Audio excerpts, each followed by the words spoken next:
up and welcome. I am the one and only West Coast King, and welcome back to the Seattle Sounders career, where we are set for the MLS Cup Finals. We have a chance at the treble today. We've won the Supporter Shield, which in the game isn't an actual trophy, but in real life it is. We've won the US Open Cup, and now the third and final trophy is on the line today. We're playing Sporting KC in the final. Should be a good one. And then after this, we'll get into a squad report, and then we'll wrap up season number 3. And next episode, head straight into season number 4. So, let's start this thing off right. Let's win our third trophy of the season, complete the trifecta, and then we'll move on.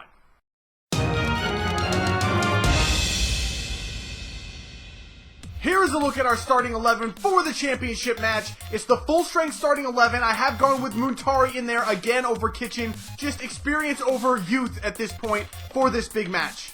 I'll look at Sporting KC starting 11, and they're a very, very good team. They still have former Sounder Jalil Anibaba in there at center back. Oh, that's because they had to sell Beasler, of course. Dwyer up top. He will be ours next season. Opara in the middle, also a very, very good defender.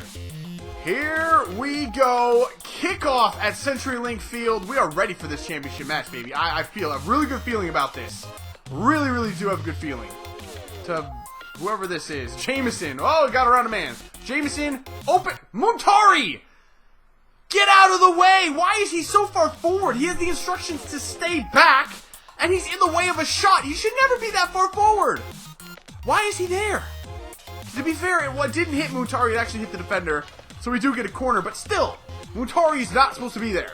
Hold it up. Nice. Back to him. Jameson. What a no! He took it inside, but it's okay. We got the goal. I was a little sketchy on the finish. I didn't mean to cut it inside. I wanted to take it straight up and finish near post. He kind of did that anyway, but it's 1-0 over Sporting KC 15 minutes into this one. Can't really find a hole with him. There we go. There's a runner. It is Muntari again. Find McAvoy, who's coming through. McAvoy finishes it off. It's 2-0. Less than 20 minutes into this game. We are really picking up right where we left off against LA. Just beautiful team play. Patient attacking. Finding the open space. And this time McAvoy finishes it off. And this game might be a blowout. I mean, I don't know if Sporting KC has what it takes to make the comeback, first of all, or even compete for the rest of the game. Play that through to McAvoy. Here we go. Nope, not gonna. A ref! Not. What? How is that not a foul? We were out on the counter. It could have been a third goal. Instead, he brings me down on a slide tackle from behind. No foul called. And now I just got RKO'd in the middle of the field. Really? Yo, this ref is just complete shit. He's gonna get someone killed out there. Anibaba and Opara. Whoa, Jameson got the ball back, though. And then gave it away. Couldn't just make that simple pass to Vargas, who was 3 feet from him. He had to go and pass it to the wrong team. I'm telling you, he always does something really good, followed up by something really stupid. There is the whistle for halftime. Yo, Sporting KC's lucky they're not farther down than what they already are. I mean, they have not played well so far in this game. They've been very, very average, I would say. Oh god, I gave it away. Okay, Sporting KC starting to play men way up the field. They're starting to push a lot of numbers forward. Oh, I couldn't block that one. Marshall. How'd he miss that? Up to Fagundes. Fagundes. Oh, just scoops it right around his man. Oh, in the middle. Fagundes to Castillo on the volley. Fabian Castillo puts it away. That's the exclamation point. Done and dusted. That trophy is ours.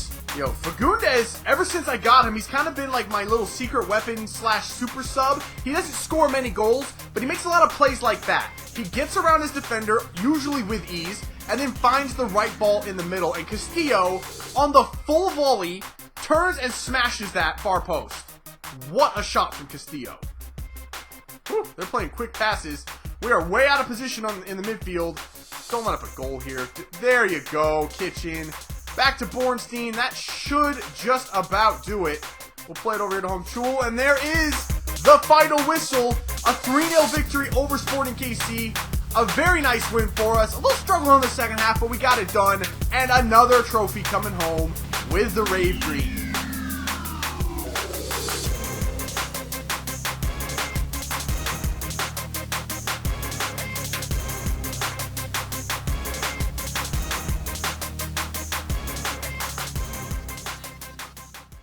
Alright, so we're going to do a squad report to wrap up this season before we end this episode, and I'm just going to skim past the people who never play, just unless they're like, I'm looking forward to them coming up maybe next season, because I think next season is actually going to be the final season with this series before FIFA 16 comes out and we kind of get a whole new set of series going.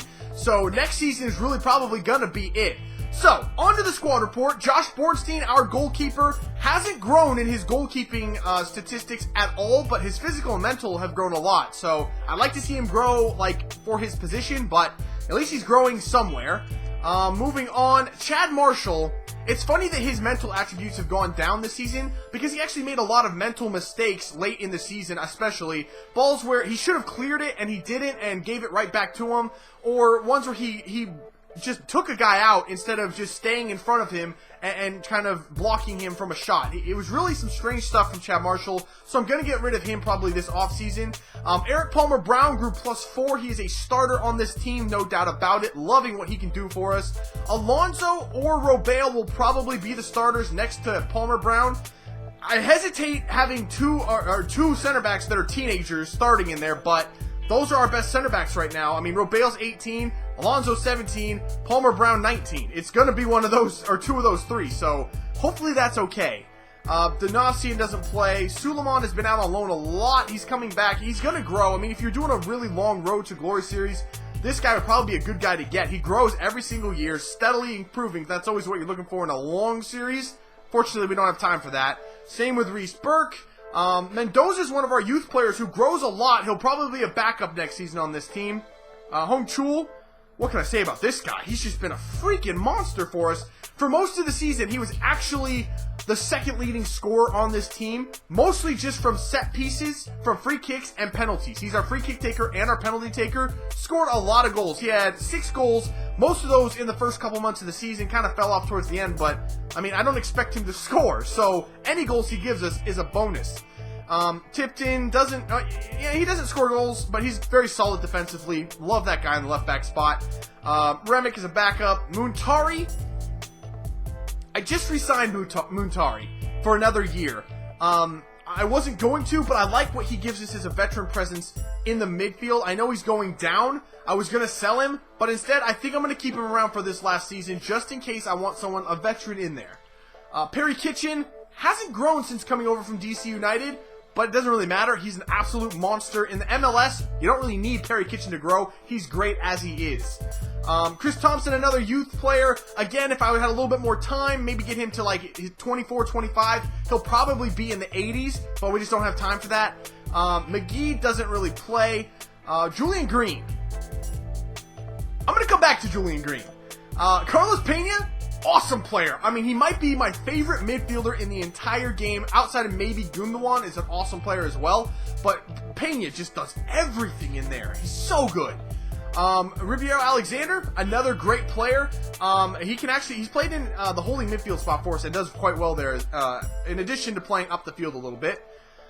Paul Garcia, he's probably going to be really good, but we just don't have time to see him grow. Cochran, same situation. Zalalem, I forgot he was still on this team, to be honest. Probably just going to look to sell him. I don't really have a spot for him on this team. He's a great player in a 4-3-3 or a diamond, like narrow diamond in the midfield. I don't have a spot for him in our formation on this team. McAvoy. Oh, you know what? McAvoy might be the MVP of this season.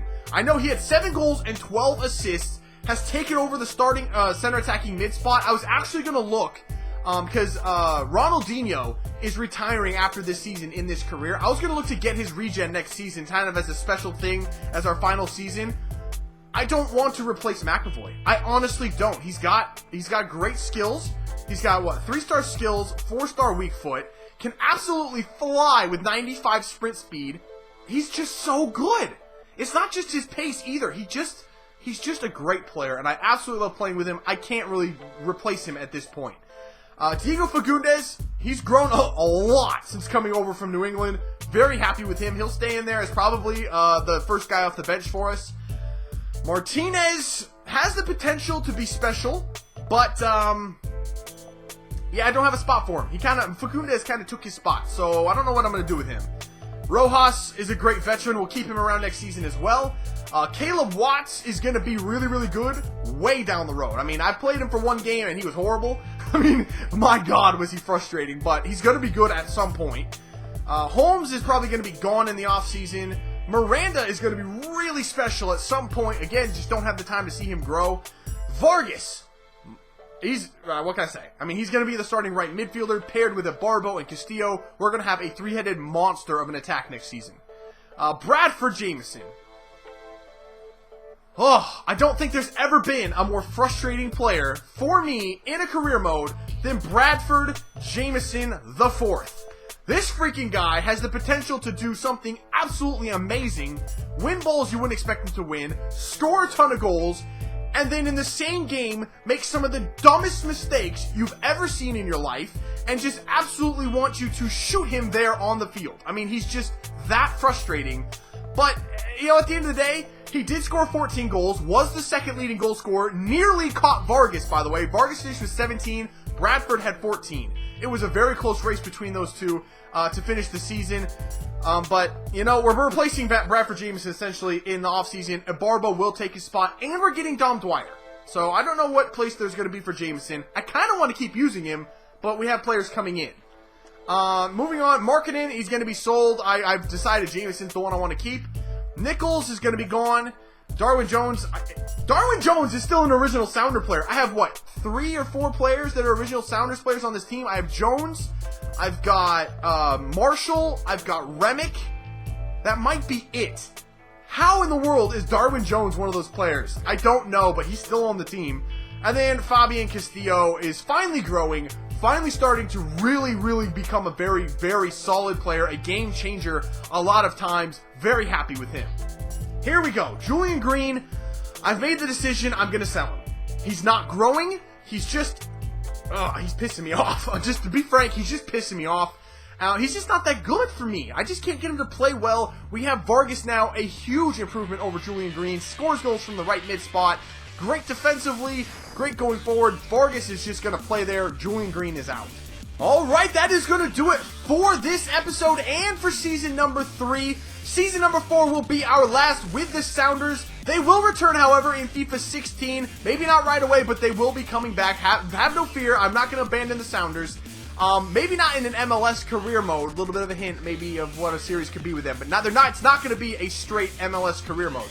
But that is going to do it for this one. If you had as much fun as I did and you're looking forward to season number 4, the final season with the Wraith Green, make sure to let me know by leaving a like below. Subscribe if you're new, and I will catch you when we come back with the final season.